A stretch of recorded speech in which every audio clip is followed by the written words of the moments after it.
तो देखिए बिल्कुल, और ये कार्रवाई स्थगित हो गई और दोपहर 12 बजे तक। और जैसा कि विपक्ष की तरफ से ये उम्मीद थी, संभावना थी, हंगामेदार रहने के आसार, विपक्ष की स्ट्रेटजी, पीएम मोदी ने अपील भी की कि भाई प्रोएक्टिव बनिए, लेकिन प्रोएक्टिव बनकर आप प्रोडक्टिव कीजिए, कुछ काम सार्थक बहस कीजिए, तथ्य और तर्क लाइए। लेकिन तथ्य तर्क नजर नहीं आ रहा है। पहले दिन और पहले ही दिन में ये समझ में आ गया कि विपक्ष तथ्य और तर्क के बजाय तूफान लाने की कोशिश कर रहा है, हंगामे का तूफान और बवाल का तूफान। और ये प्रश्नकाल के दौरान ही समझ में आ गया, वो भी तब जबकि शोक प्रस्ताव लाया गया था। अमूमन ये देखा जाता है, ये परंपरा है कि शोक प्रस्ताव जब लाया जाता है उस दौरान मौन कुछ देर के लिए रखा जाता है। उस मौन काल में भी हंगामे की आवाज आ रही थी, जिसके बाद लोकसभा स्पीकर को ये कहना पड़ा कि भाई ऐसा तो नहीं, ये परंपराएं मर्यादाएं हैं और इस काल में, कम से कम मौन काल में तो आप शांत रहिए, खामोश रहिए, श्रद्धांजलि दी जा रही है। जो इस दुनिया में नहीं रहे उनके प्रति श्रद्धांजलि दी जा रही है, शोक प्रस्ताव लाया गया है। उस दौरान भी अगर आप हंगामा करते हैं, मतलब विपक्ष ऐसा चाह रहा है कि भाई इस पूरे सत्र को हम, जो 19 बैठकें होनी है 25 दिनों में, 19 बैठकें वो हंगामे की भेंट चढ़ जाए और कोई कामकाज ना हो। सरकार की तरफ से जरूर कोशिश हमेशा की तरह इस बार भी होगी कि हम महत्वपूर्ण विधेयक जो हैं वो पारित करवाएं, लेकिन उसकी राह में रोड़ा विपक्ष अटका रहा है। पीएम मोदी ने अपील की कि तथ्य और तर्क लाइए, लेकिन यहां तथ्य और तर्क पहले ही घंटे नजर नहीं आ रहे हैं। 11 बजे कार्रवाई शुरू हुई, 10 मिनट, मुश्किल से 10 मिनट कार्रवाई चली। हम इसे चलना भी नहीं कहेंगे क्योंकि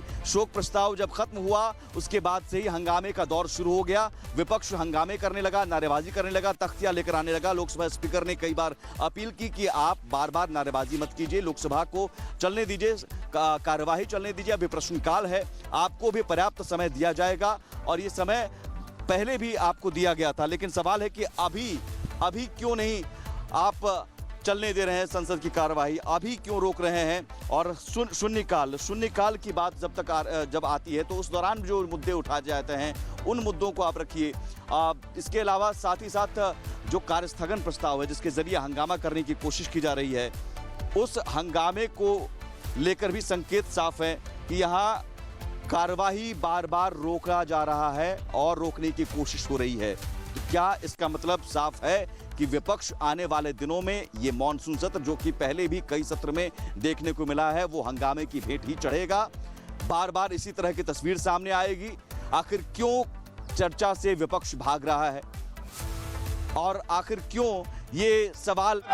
लोकतंत्र का सर्वोच्च संस्था है। मेरा आपसे आग्रह है, आप सदन के अंदर सार्थक चर्चा करें, संवाद करें, लोगों की जन आकांक्षाओं, अपेक्षाओं को रखें। मैं सभी माननीय सदस्यों को उचित नियमों के तहत पर्याप्त समय, पर्याप्त मौका दूंगा। मेरा आपसे आग्रह है कि तख्तियां और नारेबाजी से सदन की मर्यादा नहीं बनती है। मेरा आग्रह है कि सदन का प्रथम दिन है और इस परंपरा को तोड़ना चाहिए कि प्रथम दिन सदन नहीं चलेगा।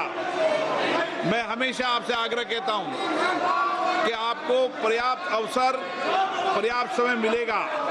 नियमों के तहत नोटिस दीजिए, सदन नियमों प्रक्रियाओं से चलता है। मैं आपको पर्याप्त समय दूंगा। अभी प्रश्नकाल है, प्रश्नकाल के अंदर नारेबाजी करना, तख्तियां लहराना उचित नहीं है।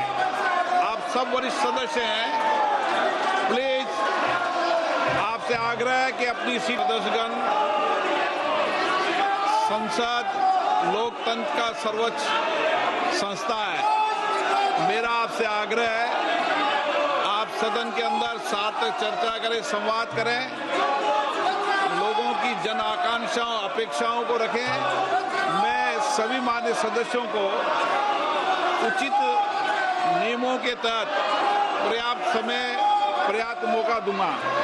मेरा आपसे आग्रह है कि तख्तियां और नारेबाजी से सदन की मर्यादा नहीं बनती है। मेरा आग्रह है कि सदन का प्रथम दिन है और इस परंपरा को तोड़ना चाहिए कि प्रथम दिन सदन नहीं चलेगा। मैं हमेशा आपसे आग्रह कहता हूं कि आपको पर्याप्त अवसर, पर्याप्त समय मिलेगा। नियमों के तहत नोटिस दीजिए, सदन नियमों प्रक्रियाओं से चलता है। मैं आपको आपको पर्याप्त समय दूंगा। अभी प्रश्नकाल है, प्रश्नकाल के अंदर नारेबाजी करना, तख्तियां लहराना उचित नहीं है। आप सब वरिष्ठ सदस्य हैं, प्लीज आपसे आग्रह है कि अपनी सीट पर बैठें, सदन चलाने में सहयोग करें। सदन नहीं चलाना चाहते, प्रश्नकाल नहीं चलाना चाहते, चर्चा नहीं करना चाहते, सदन की कार्रवाई आज 12 बजे तक के लिए स्थगित की जाती है।